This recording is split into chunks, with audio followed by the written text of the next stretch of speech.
মোকাররম হোসেন। মোকাররম, দ্বিতীয় দফায় তার সফর এই উত্তরাঞ্চলে, নির্বাচনী জনসভায় তারেক রহমানের এই আগমন ঘিরে প্রস্তুতি কেমন দেখছেন? রওশন, গতকাল থেকেই প্রস্তুতি জোরে সোরে শুরু হয়েছে। গতকাল যখন তারেক রহমানের পূর্ণাঙ্গ সূচিটি পেয়েছে উত্তরের 3টি জেলার নেতাকর্মীরা, তারা কিন্তু সঙ্গে সঙ্গেই মাঠের যে প্রস্তুতি সেটি শুরু করেছেন এবং সেটি আমরা গতকালকে থেকে আমাদের সহকর্মীদের মাধ্যমে দেখাচ্ছিলাম।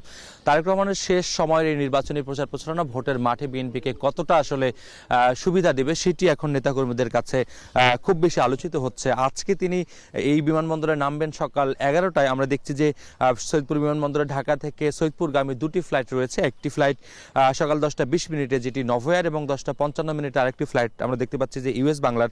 তিনি ঠিক কোন ফ্লাইটে আসবেন সেটি এখনো নিশ্চিত করে বলা না গেলেও ধরে নেওয়া হচ্ছে যে 11টা থেকে 12টার মধ্যেই তিনি এখানে নামবেন।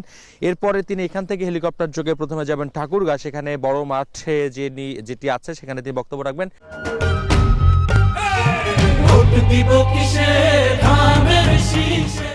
ঠাকুরগাঁও 1 আসন সদর উপজেলা নিয়ে গঠিত, যেখানে বিএনপি মহাসচিব মির্জা ফখরুল ইসলাম আলমগীর প্রতিদ্বন্দ্বিতা করছেন। এরপরে সেখান থেকে হেলিকপ্টার যোগে তিনি ফিরবেন নীলফামারীতে। সেখানে একটি বড় জনসভা রয়েছে নীলফামারী বড় মাঠে। সেখানে তার দুপুর 2টা নাগাদ বক্তব্য রাখবার কথা রয়েছে, যেখানে প্রতিদ্বন্দ্বিতা করছেন বিএনপির প্রার্থী, বিএনপির একজন প্রকৌশলী, যিনি সম্পর্কে জিয়া পরিবারের আত্মীয় বটে।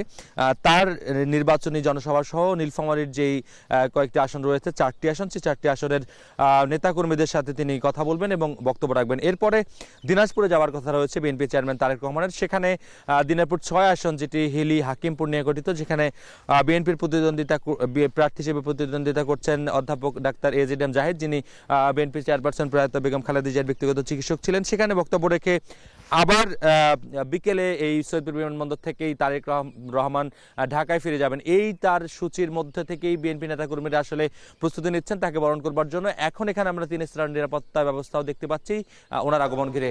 শরীফ হোসেন ছিল এই মুহূর্তে সৈয়দপুর থেকে তারেক রহমানের আগমন, সে আগমন ঘিরে এখানকার সবশেষ খবর।